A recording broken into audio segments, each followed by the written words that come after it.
Olá, seja mais uma vez muito bem-vindo, muito bem-vinda a este canal. Nós chegamos hoje ao último capítulo do Apocalipse e eu gostaria de agradecer a sua presença, se você está comigo aqui e passou por essa jornada que nós passamos, essa gratificante e importante jornada pelo livro do Apocalipse, o Apocalipse de João, o Apocalipse de Jesus Cristo. Nós pudemos aprender mensagens poderosas, mensagens importantes. E como João falou, quando você conhece a verdade que é a palavra de Deus, que é Jesus, que é Deus Pai, o Espírito Santo, os 10 mandamentos, então você é liberto. E eu estou muito feliz por você ter participado dessa jornada comigo. Nós vamos agora abrir a nossa Bíblia no capítulo 22, o último capítulo do Apocalipse. E para isso, que nós comecemos a ler, então, nós vamos agora fazer uma oração e pedir a orientação do Espírito Santo. Ore comigo. Querido Pai que estás nos céus, obrigado, porque chegamos, depois de 21 capítulos, chegamos a esse 22º capítulo, que é o fechamento, o último capítulo, a última mensagem de João e a última mensagem da Bíblia, da Palavra de Deus para nós. Que nós possamos entender realmente conforme o Teu Santo Espírito nos ilumine e que possamos aceitar as mensagens e também ter a nossa libertação através do conhecimento. Nos proteja, nos guarde, nos abençoe, nós te rogamos isso por Jesus. Amém. Chegamos então ao capítulo 22 do Apocalipse, este capítulo que tem, aqui é a continuação, né, da apresentação da Nova Jerusalém, que nós já começamos no capítulo 21, e também vamos aqui ter a certeza do cumprimento, da verdade, do cumprimento destas profecias ditas por quem realmente sabe do que está falando, né? Temos ali João fazendo também as suas admoestações e promessas finais, e por fim nós concluímos aí com a própria conclusão e a bênção de João. Vamos então ler junto comigo aqui, leia, abra sua Bíblia, vamos ler o verso 1 e vamos tentar entender os detalhes deste verso. Diz assim: Então me mostrou o rio da água da vida, brilhante como cristal, que sai do trono de Deus e do Cordeiro. Então aqui nós vemos a continuação, né, da Nova Jerusalém. Na Nova Jerusalém nós podemos aprender que ela tem um formato como se fosse de um cubo. Logicamente que se nós imaginarmos isso de uma forma literal, nós estaremos limitando o poder de Deus. Deve ser algo impressionante, né? Porque ela é muito grande e ela é muito alta, segundo as medidas que a própria Bíblia nos traz, né? Nós aprendemos ali que elas possuem uma muralha que a cerca, e nessa muralha temos as 12 portas ali, que são representadas ali, cada porta representando uma das tribos de Israel. Então elas receberão esse nome eternamente ali, né? Cada porta uma pérola, nós já estudamos isso no capítulo 21. E nós chegamos também à estrutura dessa muralha, né, que cada uma das 12 colunas que sustenta essa muralha, as colunas que representam ali aqueles que se colocaram, né, ao lado de Cristo, que são os apóstolos, então eles também terão a sua homenagem eterna, né? Teremos ali 12 colunas com os nomes dos 12 apóstolos eternamente ali nessa santa cidade. E a continuação agora então apresenta este rio da água da vida, né, brilhante como cristal. O que nós podemos dizer? Essa água, ela quase que flui de forma incandescente ali pelo trono de Deus, né? E a forma como João conseguiu expressar é isso, brilhante como cristal, né? Então, é realmente uma imagem impressionante. Mas da onde que flui essa água? Do trono de Deus e do Cordeiro, né? Então ali nós temos ali Deus, o Cordeiro, o Espírito Santo com certeza vai estar ali também. E nós vemos então que este trono agora, dele fluem águas, né? Águas vivas, água da vida, que é é um rio ali, né? Então, ao contrário do que nós havíamos comentado, né, sobre a possibilidade literal de não se existir mais ajuntamento de águas, nós vemos que aqui já temos um rio, né? Um rio de água da vida que flui direto ali do trono de Deus, do trono do Cordeiro de Jesus Cristo. E aqui nós vemos uma menção que é feita, por exemplo, ao livro de Ezequiel, capítulo 47, verso 1, que diz assim: Depois disto me fez voltar à porta da casa, e eis que saíam águas por debaixo do umbral da casa para o oriente, porque a face da casa dava para o oriente, e as águas desciam de debaixo, desde o lado direito da casa ao sul do altar. Então, veja, essa mesma visão que Ezequiel teve é a mesma visão ali que João também teve, né? Então, estas águas fluindo aí de debaixo do altar, né? Que é justamente onde Cristo estará, onde Deus estará. Quando nós vamos para Zacarias 14:8, olha o que diz lá, diz assim: Naquele dia também acontecerá que sairão de Jerusalém águas vivas, metade delas para o mar oriental e metade delas para o mar ocidental. No verão e no inverno sucederá isso. Olha que coisa interessante, né?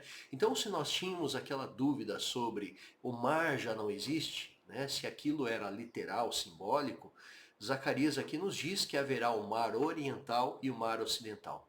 E de onde surge a água que vai alimentá-los? É debaixo do trono de Deus e do Cordeiro. É uma revelação impressionante que nós vemos aqui, né? E mais uma vez nós vemos como é importante estudar apenas a Bíblia. Muitas pessoas gostam de ler a Bíblia, mas a Bíblia não é um livro para ser lido. A Bíblia é um livro para ser estudado, né? Quantas informações nós conseguimos obter quando nós começamos a estudar, né? E aqui um detalhe importante, né? Aquele Jesus que veio como um bebezinho aqui na terra, o mesmo Jesus que foi o Criador lá no comecinho, né? Que criou a terra, que criou o universo, que criou o homem, né? O mesmo Jesus agora que se tornou um bebê, que foi humilhado, que foi morto, agora ele se coloca na condição, e depois disso, né, muito importante, ele que passou a atuar como sacerdote e depois passa a atuar como sumo sacerdote, papel de intercessão pelo pecador, agora nós vemos ele entronizado. Então agora já não é mais um bebezinho frágil, agora nós estamos falando de Rei dos Reis e Senhor dos Senhores. Que imagem impressionante que nós temos aqui.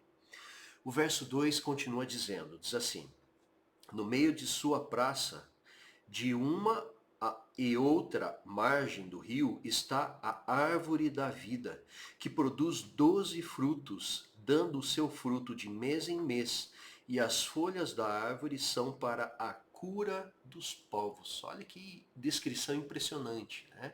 Então aqui nós temos a descrição de uma árvore da vida. Você se lembra uma outra menção da árvore da vida? Muito simples, quando nós vamos, por exemplo, para o livro de Gênesis, capítulo 2, verso 9, nós encontramos aqui a primeira menção de uma árvore da vida. 2:9 diz assim: E o Senhor Deus fez brotar da terra toda a árvore agradável à vista e boa para a comida. E agora uma árvore especial, e a árvore da vida no meio do jardim, e a árvore do conhecimento do bem e do mal.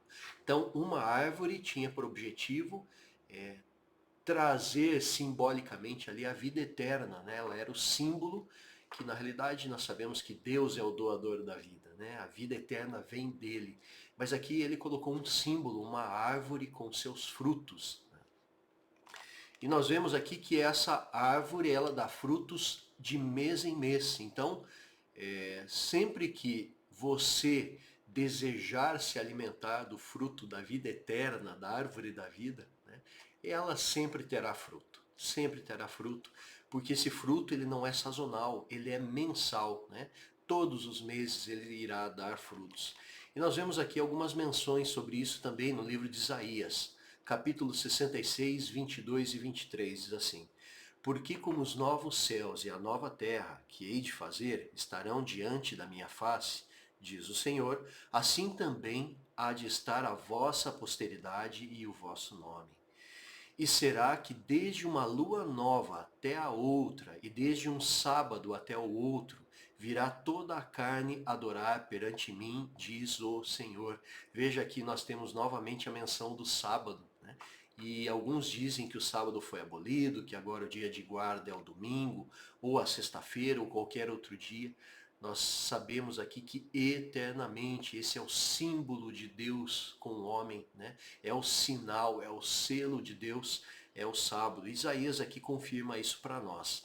Quando nós vamos para Ezequiel, capítulo 47, verso 12, nós vemos o seguinte: E junto ao rio, à sua margem, de um e de outro lado, nascerá toda a sorte de árvore que dá fruto para se comer. Não cairá a sua folha, nem acabará o seu fruto. Nos seus meses produzirá novos frutos, porque suas águas saem do santuário, e o seu fruto servirá de comida e a sua folha de remédio. Olha que descrição muito parecida aqui com o que João nos descreve, né? Então, aqui nós vemos então que os frutos têm por objetivo ali, né, se representar o símbolo da alimentação que dá a vida eterna. Isso tanto é verdade que quando no Gênesis, né, Adão e Eva pecaram e eles se tornaram como Deus, né? E esse é o grande engano da serpente, né? Quando ele fala que uma alma ela é imortal, ela é separada do corpo, ou seja, mesmo que o corpo morra, a alma é eterna. Isso é uma grande mentira, né?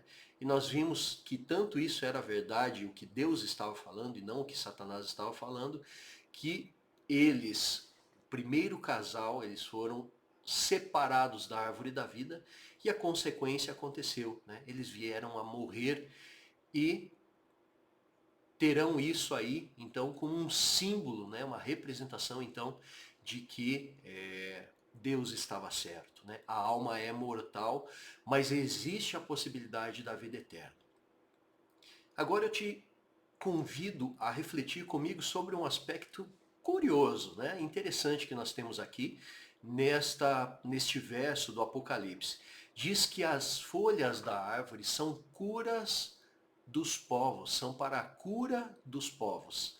E aí eu faço a seguinte pergunta: se nós vamos estar no céu e lá não haverá morte, então nem doença, né? Pelo menos não temos relato nenhum disso. Para que as folhas então são ditas que elas serão como cura para as nações? Existem basicamente duas interpretações para essa questão. A primeira questão diz que essa cura dos povos, ela representa a aproximação das etnias que foram separadas com o pecado, né? Nós vemos que a partir do momento que o pecado surgiu, as várias etnias acabaram sendo separadas, né? Justamente por causa do pecado. Essa é a primeira interpretação que é dada para essa questão das folhas da árvore aqui. Mas nós vemos uma outra interpretação que, ao meu ver, ela é bem mais interessante. Olha o que diz aqui. O livro da escritora americana Ellen White nos traz uma luz, o livro chamado O Grande Conflito, nas páginas 644 e 645, ela traz uma luz interessante sobre este ponto. Olha que detalhe interessante. Todos saem do túmulo com a mesma estatura que tinham quando ali entraram. Adão, que está em pé entre a multidão dos ressuscitados, é de grande altura e formas majestosas, de estatura pouco menor do que o Filho de Deus, do que Jesus. Olha que interessante, né? Ele é um pouco menor. Apresenta assinalado contraste com o povo das gerações posteriores. Sob este único ponto de vista, se revela a grande degeneração da raça. Então, se hoje, ao contrário do que dizem, né, a raça humana ela está evoluindo, nós estamos só regredindo, não existe nenhuma progressão, não existe nenhuma melhoria, né? Nós estamos vivendo a degradação da raça humana. E se hoje nós temos 1,5 m, 1,70 m, 80 m, 2 metros, né? As pessoas muito altas, 2 metros e pouco, imagine a estatura de Adão, né? Com certeza passaria aí facilmente dos 4 metros. Todos, porém, surgem com a louçania e vigor de eterna mocidade. Aqui está falando do momento em que os mortos são ressuscitados. No princípio, o homem foi criado à semelhança de Deus, mas Cristo veio para restaurar aquilo que se havia perdido. Ele mudará nosso corpo vil, modelando-o conforme seu corpo glorioso. As formas mortais, corruptíveis, destituídas de garbo, poluídas pelo pecado, tornam-se perfeitas, belas e imortais. Todos os defeitos e deformidades são deixados no túmulo, restabelecidos à árvore da vida. No Éden, há tanto tempo perdido, os remidos crescerão até a estatura completa da raça em sua glória primitiva. Os últimos traços da maldição do pecado serão removidos e os fiéis de Cristo aparecerão na beleza do Senhor nosso Deus, refletindo no espírito, alma e corpo a imagem perfeita do seu Senhor. Ó, maravilhosa redenção! Há tanto tempo objeto das cogitações, há tanto tempo esperada, contemplada com ávida expectativa, mas nunca entendida completamente. Então, aqui está o sentido dessas folhas, né?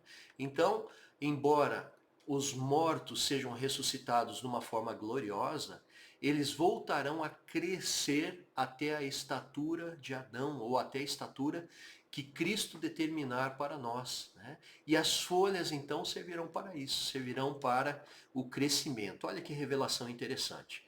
Vamos agora para o verso 3 do Apocalipse e vamos ver o que ele nos diz. Diz assim: Nunca mais haverá qualquer maldição. Nela estará o trono de Deus e do Cordeiro. Os seus servos o servirão.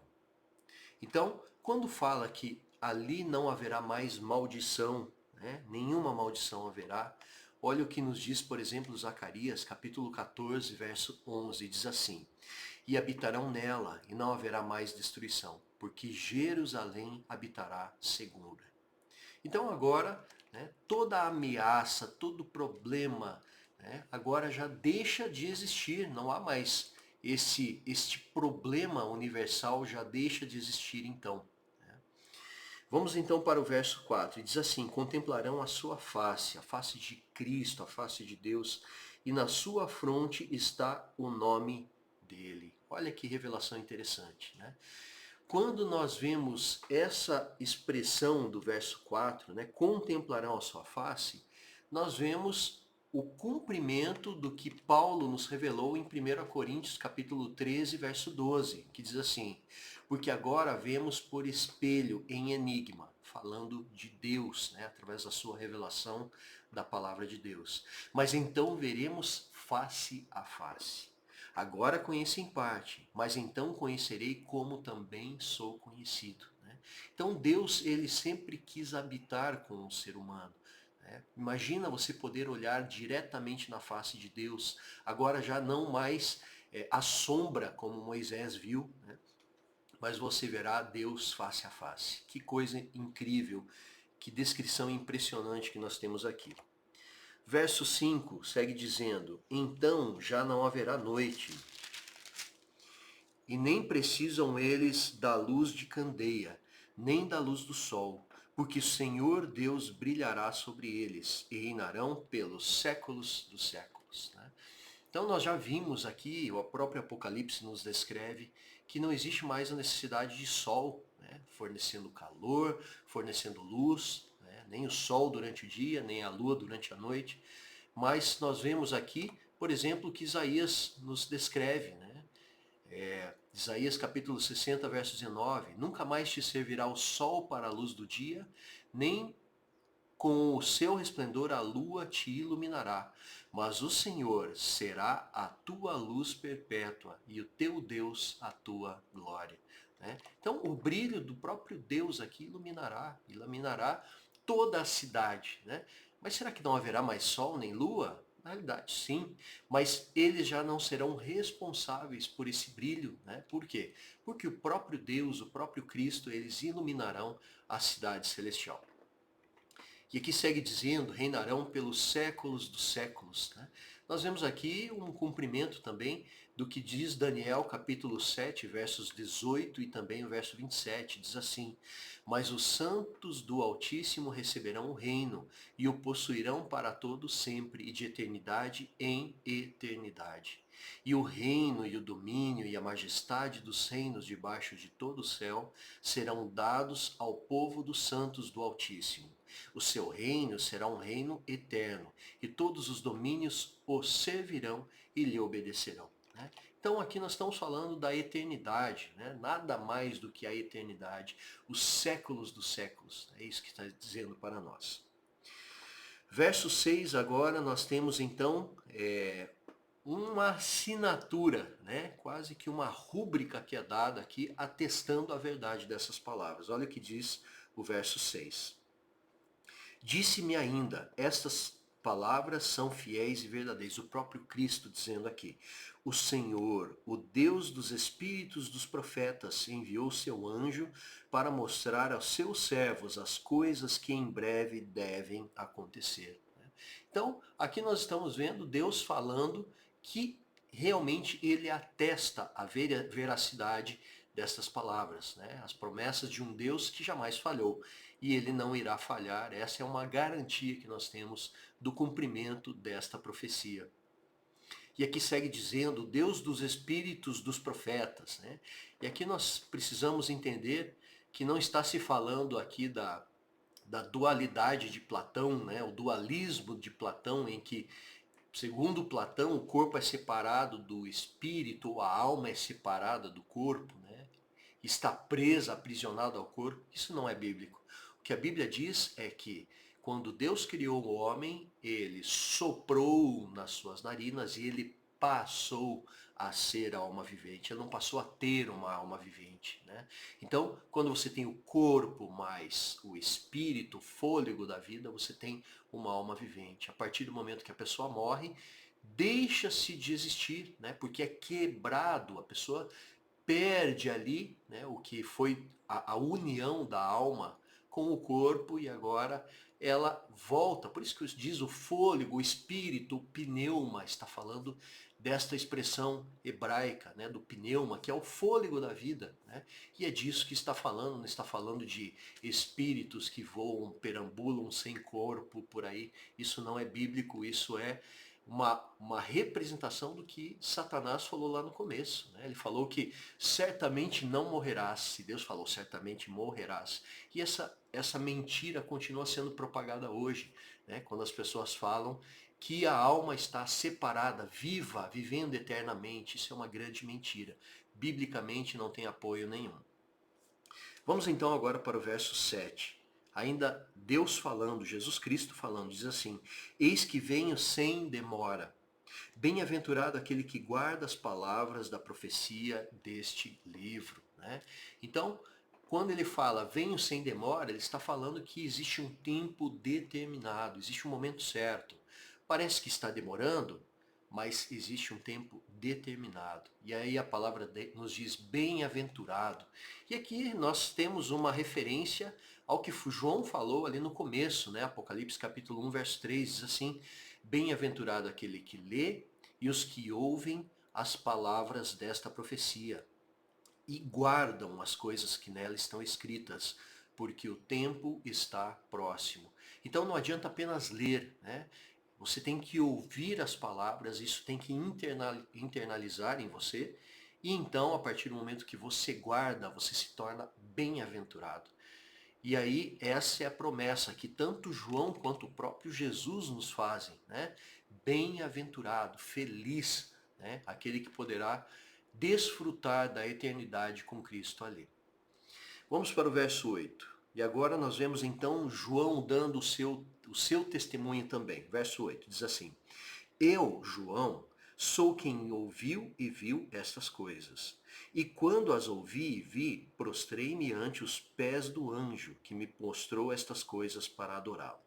E aqui nós vemos João fazendo um relato do que aconteceu com ele em Apocalipse 19:10. Não que ele estava novamente ali se prostrando para adorar uma criatura, mas ele estava relatando algo que já havia acontecido em Apocalipse 19:10. Né? Então ele está dando um testemunho fiel e verdadeiro quando ele fala, eu, João.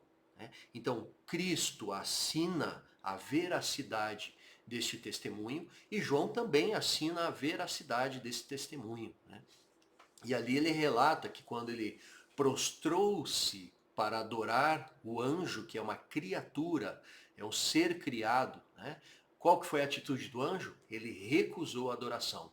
Então, se hoje você costuma adorar a pessoas, né, a seres que foram seres vivos aqui nessa terra, os apóstolos, anjos, né, a mensagem é muito clara, né? A adoração é única exclusivamente a Deus, a Jesus, a Trindade, né? É disso que está se falando. Então, adore a Deus. É João aqui se referindo ao que aconteceu então no Apocalipse, capítulo 19, o verso 10. Vamos seguir então agora para o verso 9 que diz assim: Então ele me disse, vê, não faças isso, eu sou conservo teu, dos teus irmãos, os profetas, e dos que guardam as palavras deste livro. Adora a Deus. É o único, né? Só Criador merece adoração. Deus Pai, Deus Filho, Deus Espírito Santo. Apenas eles podem receber adoração e qualquer outro tipo de adoração, seja a santo, seja a mãe de Jesus, não é biblicamente recomendado. Né? O que é biblicamente recomendado é adore a Deus. Verso 10. Disse-me ainda, não seles as palavras da profecia deste livro, porque o tempo está próximo. E aqui nós vemos, né, a recomendação, uma recomendação diferente, por exemplo, do que um outro profeta do Antigo Testamento recebeu. Quando ele estava tentando entender as palavras da profecia que ele havia recebido, a mensagem para ele foi, cele estas palavras. Agora João não, João ele tem uma recomendação, uma ordem, não cele estas palavras, porque o tempo está próximo. E eu estou falando do profeta Daniel. Quando nós vamos, por exemplo, para o livro de Daniel, né, capítulo 8, versos 26, olha o que diz lá. E a visão da tarde e da manhã que foi falada é verdadeira. Tu, porém, cerra a visão, sela ela. Não se preocupe com a interpretação, porque ela se refere a tempos distantes, né? Porque ela se refere a dias muito distantes. Agora Daniel 12:9 diz assim, e ele disse, vai Daniel, porque estas palavras estão fechadas e seladas até ao tempo do fim. Né? Nós já estudamos sobre isso, período que terminou ali em 1798, também em 1844, e aqui nós temos o início do tempo do fim, então agora já não existia mais tempo, não existia mais demora, era o momento da revelação dessas palavras. Né?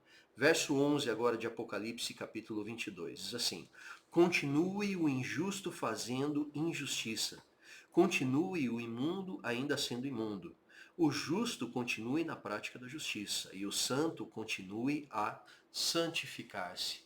Você sabe em que momento que este evento descrito no verso 11 vai acontecer?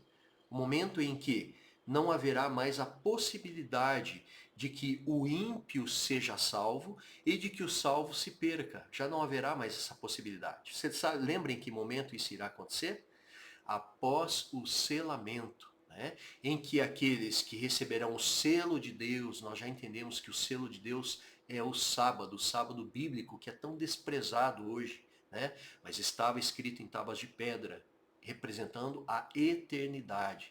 Nós vimos ali também, né, que nós vamos adorar a Deus de sábado a sábado. Então, o sábado será um sinal eterno. Deus estabeleceu isso antes da criação. Né? E na criação, ele ali nos ensinou que ele, mesmo sendo Deus que não se cansa, ele descansou para nos dar esse exemplo. Né? É o símbolo entre Deus e o homem, a união. E por outro lado, nós teremos aqueles ímpios que receberão a marca da besta. Né? Aquele dia falso que é pregado, infelizmente, hoje, né? O dia de adoração que não é bíblico. Você não vai encontrar nenhuma vez na Bíblia a recomendação dessa mudança do dia de guarda. Isso é uma obra humana, e Daniel relata isso. Né? Então, quando fala ali, continue o injusto fazer injustiça, o imundo sendo imundo, e do outro lado, o justo continue na prática da justiça, nós estamos falando deste momento depois do fechamento da porta da graça, depois do selamento em que já não haverá mais mudança. Né? Aquele que é santo, santifique-se. Aquele que é justo, continue a justificar-se. E o que é ímpio, continue sendo ímpio, continue pecando. Né? Porque já não haverá mais aqui possibilidade de mudança. Vamos para o verso 12, diz assim: E eis que venho sem demora, Jesus falando, comigo está o galardão, que tenho para retribuir a cada um segundo as suas obras. Olha que interessante essa descrição, né? Quando Jesus está falando comigo está o galardão, aqui ele está fazendo uma menção, por exemplo, né? Está fazendo uma menção ao que nós encontramos, por exemplo, em Isaías capítulo 40, verso 10. Olha que diz lá: Eis que o Senhor Deus virá com poder e seu braço dominará por ele. Eis que o seu galardão está com ele e o seu salário diante da sua face. Agora Isaías 62, 11 diz assim: Eis que o Senhor fez ouvir até as extremidades da terra. Dizei à filha de Sião: Eis que vem a tua salvação, e eis que vem que com ele vem o seu galardão e a sua obra diante dele. Então, qual é o critério que Deus vai utilizar para o julgamento e a retribuição para os salvos e para os perdidos? As suas obras. E muitos querem dizer, por exemplo, que os 10 mandamentos foram abolidos. Né? Mas qual será o critério do julgamento, a não ser os 10 mandamentos? Essa é a norma que Deus estabeleceu para a humanidade e hoje ela foi pisada. Né? Muitos dizem que o Antigo Testamento foi abolido, que os 10 mandamentos foram pregados na cruz, e a gente, estudando a palavra de Deus, a gente vê que isso não é verdade. Por quê? Porque como que eu sei se um ato é bom ou é mal se eu não tenho essa referência?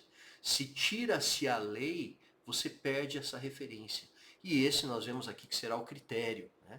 E aqui segue dizendo, segundo as suas obras. Quando nós vamos, por exemplo, para Salmos 28:4, olha o que diz lá. Diz assim: perturbai-vos e não pequeis. Né? Existe uma outra passagem que diz: irai-vos ou ireis, mas não pecais, não pequeis. E continua dizendo, né? Falai com o vosso coração sobre a vossa cama e calai-vos. É isso que está dizendo Salmos 28:4.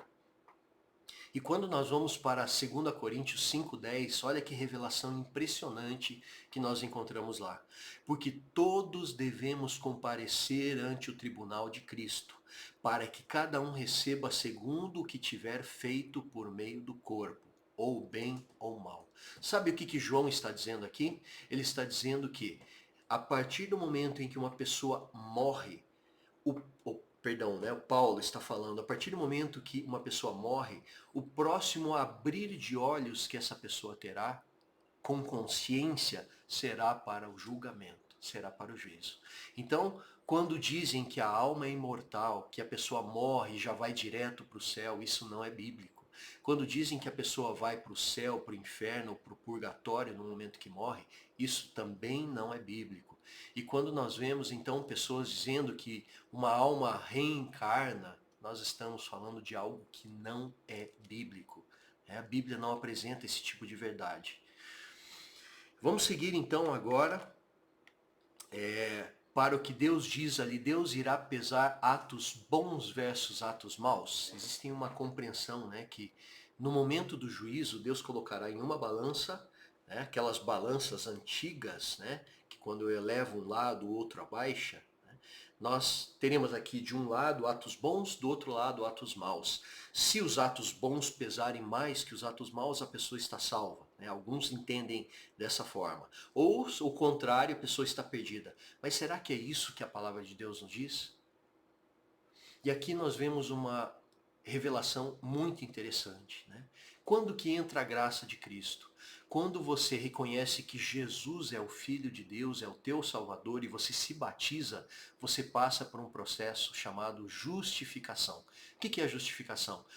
Todos os seus pecados são sepultados com você, nesse simbolismo do batismo por imersão, né? Quando você deita às águas e você sai das águas, você está nascendo como uma nova criatura.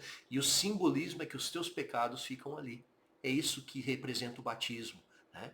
E o que significa a graça de Cristo? Significa que antes, né, até ele ser o Cordeiro de Deus que morreria para colocar fim ao pecado de uma vez por todas, né, não importava você matar um cordeirinho ou você ser batizado, se Jesus não vencesse na cruz, todos estaríamos perdidos. Mas quando você se batiza e você se levanta, você passa por um processo chamado justificação. E agora tem início um processo em que muitos, infelizmente, preferem ficar nele, né? Porque é muito cômodo, é muito fácil, né? Eu acreditar que uma vez que eu esteja batizado, estou salvo para sempre. Mas tem início agora um processo chamado santificação, e nós temos escadas. E isso representa um processo que só vai acabar na glorificação, quando Jesus voltar e nos der o galardão. Então, o que significa isso? Significa que hoje eu tenho que ser melhor do que ontem e amanhã eu tenho que ser melhor do que hoje. É muito simples, esse é um processo que vai durar por toda a nossa vida até a volta de Cristo, né? Então, nesse momento, como que eu consigo o perdão dos meus pecados? Como que eu consigo apagar os meus pecados? Jesus nos dá a receita, ele fala que nós devemos, primeiro, nos arrepender dos pecados, segundo, confessar a Ele, e aí sim Ele é fiel e justo para nos perdoar. Então, qual é o critério? Se você tiver pecados não confessados ou não perdoados, você, infelizmente, estará condenado. Então, na santificação, esse é um processo contínuo. Se você cair e pecar e falhar, o que a palavra de Deus nos diz? Que você tem que confessar, pedir perdão, clamar a Deus, e Jesus é fiel e justo, e Ele te perdoará. Então, isso deve ser um processo contínuo, né? Vamos ver, por exemplo, o que nos diz Tiago, capítulo 2, versos 18 a 22. E aqui nós temos uma mensagem forte, mas muito importante. Diz assim: mas dirá alguém, tu tens a fé e eu tenho as obras? Mostra-me a tua fé sem as tuas obras, e eu te mostrarei a minha fé pelas minhas obras. Aqui Tiago nos dá uma revelação do papel da fé e do papel das obras. Verso 19. Tu crês que há um só Deus? Fazes bem. Crês, tem fé, acredita? Também os demônios o creem e estremecem. Olha que mensagem forte. Verso 20. Mas, ó homem vão, queres tu saber que a fé sem as obras é morta? Verso 21, porventura o nosso pai Abraão não foi justificado pelas obras quando ofereceu sobre o altar o seu filho Isaque? Bem vês que a fé cooperou com as suas obras, e que pelas obras a fé foi aperfeiçoada. O que nós vemos? Que não adianta eu dizer que eu tenho fé se a minha vida não apresenta frutos. Se ela não tem frutos, significa que a minha fé é morta. É o que Tiago nos diz.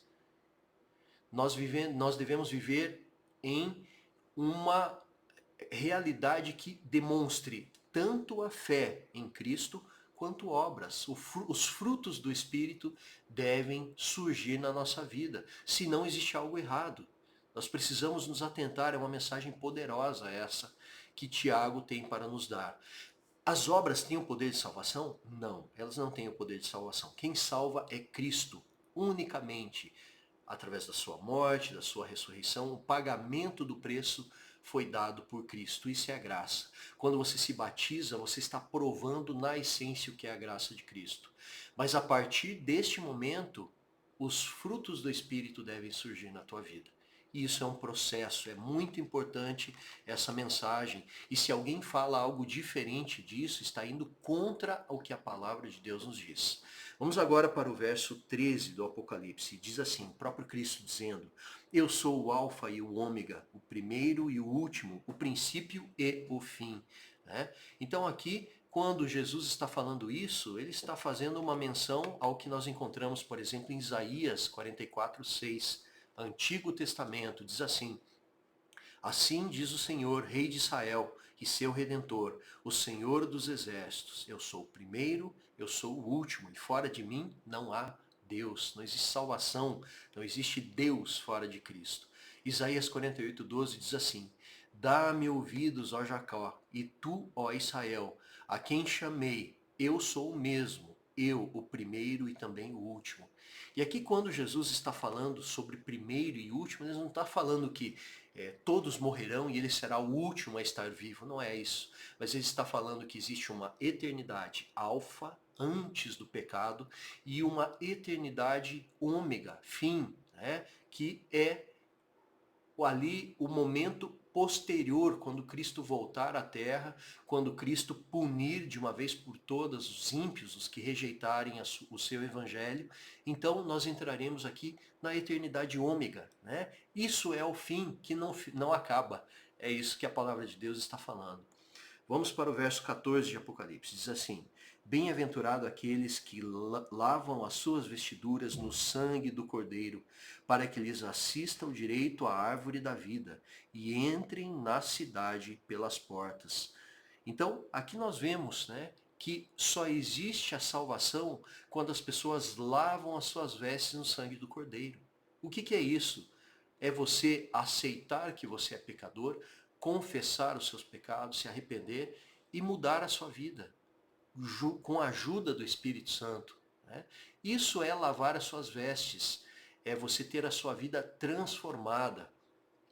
E quando nós vemos aqui, diz que estes que lavam as suas vestes, eles têm direito então à árvore da vida. Aquela árvore que foi colocada no Éden e que o homem perdeu o direito, agora ele será restaurado a este momento, né?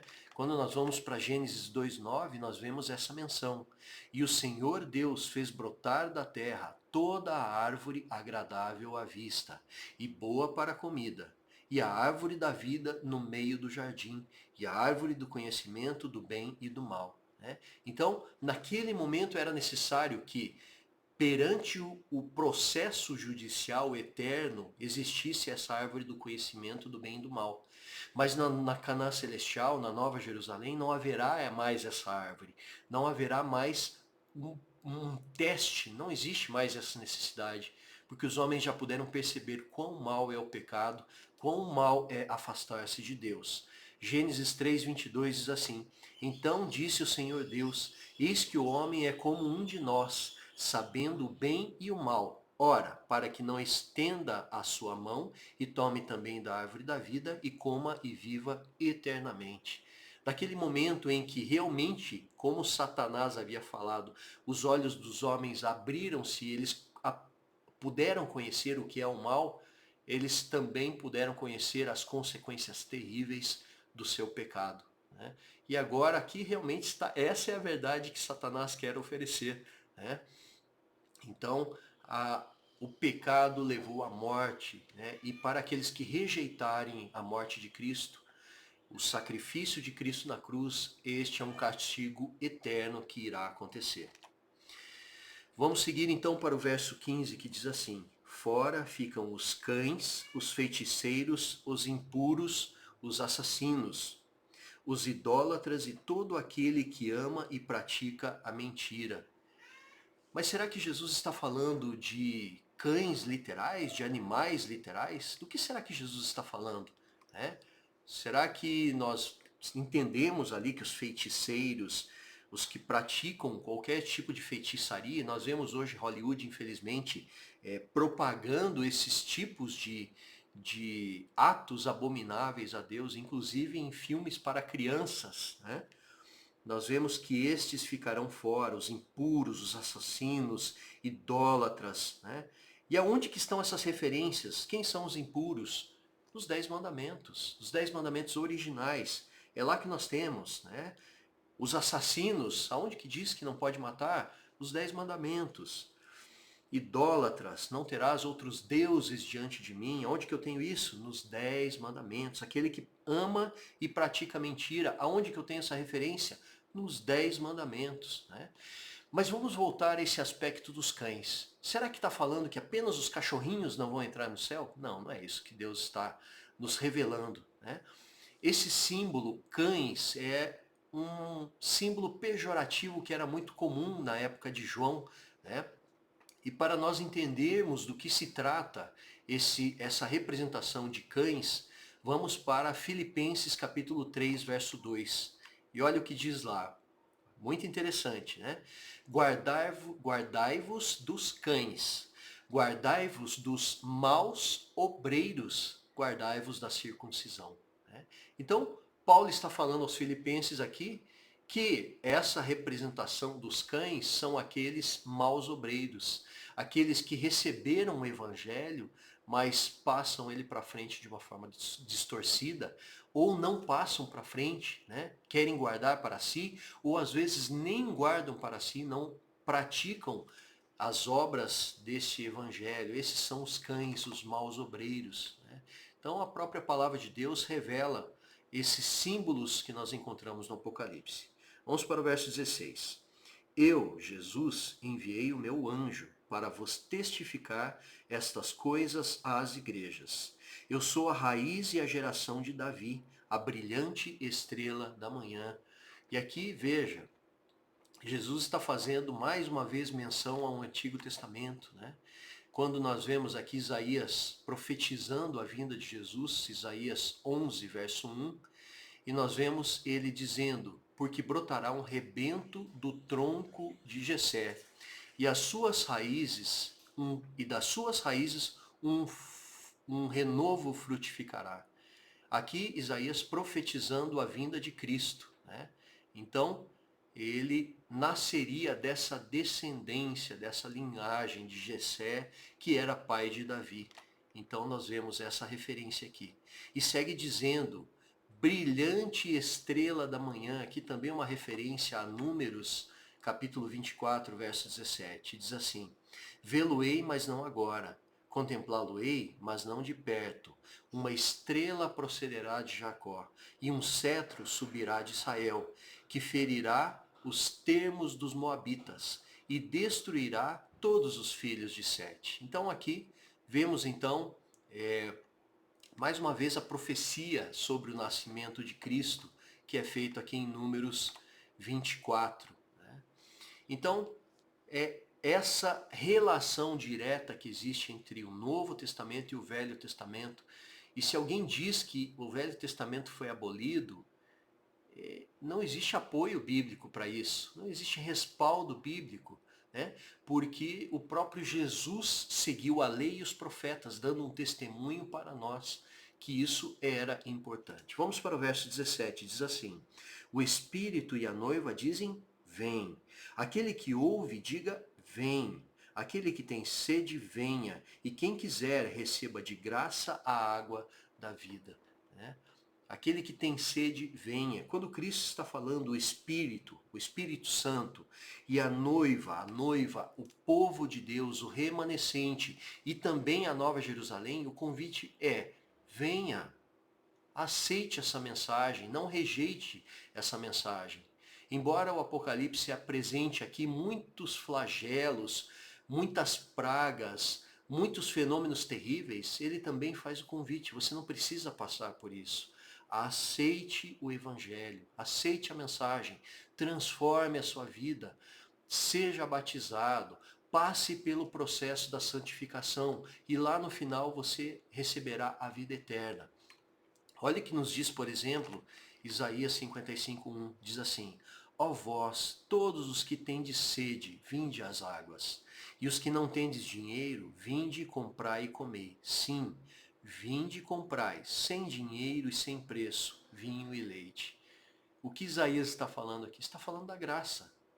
É algo que não tem preço, mas ao mesmo tempo é dado de forma gratuita para você. Você pode aceitar essa mensagem. Né? E o convite é: venha, venha. Você não precisa estar entre aqueles que vão passar pelo castigo eterno. Você pode receber a vida eterna. O convite é: venha. E agora nós temos a parte da conclusão, verso 18, né? Conclusão do livro. E olha o que diz ali, verso 18.